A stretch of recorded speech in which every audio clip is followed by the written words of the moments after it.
महाराष्ट्राच्या राजकारणात पडद्यामागे सध्या प्रचंड घडामोडी घडत आहेत। महायुती आणि महाविकास आघाडीच्या जागा वाटपाचा फॉर्म्युला ठरत आहे। महायुती तर जागा वाटपावरून मित्रपक्षांमध्ये प्रचंड रस्सीखेच सुरू असल्याचं पाहायला मिळत आहे। त्यामुळे आगामी काळातल्या घडामोडींना जास्त महत्त्व प्राप्त झाले। लोकसभेच्या निवडणुकीनंतर महाराष्ट्रात विधानसभेची देखील निवडणुका होणार आहेत। त्यामुळे सध्या घडणाऱ्या घडामोडी जास्त महत्त्वाच्या मानल्या जात आहेत।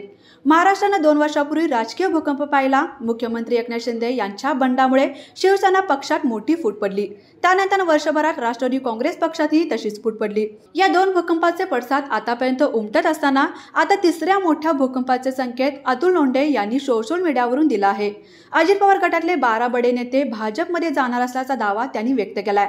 ते म्हणाले, धोके पे धोखा ऐसा कोई सगा नहीं जिसे भाजप ने ठगा नहीं। राष्ट्रवादी काँग्रेस अजित पवार गटाचे 12 बडे नेते मंत्री आमदार लवकरच भाजपात प्रवेश करणार आहेत। राष्ट्रवादी काँग्रेस अजित पवार यांच्या शिल्लक राहिलेला राष्ट्रवादीचा दुसरा गट शरद पवार साहेबांच्या नेतृत्वाखालील राष्ट्रवादीत जाणार सूत्रांची माहिती, असा दावा अतुल लोंढे यांनी ट्विटरवर व्यक्त केलाय।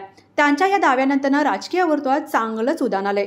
अतुल लोंढे यांचा दावा कितपत खरा आहे हे आपल्याला येणाऱ्या काळात स्पष्ट होईलच।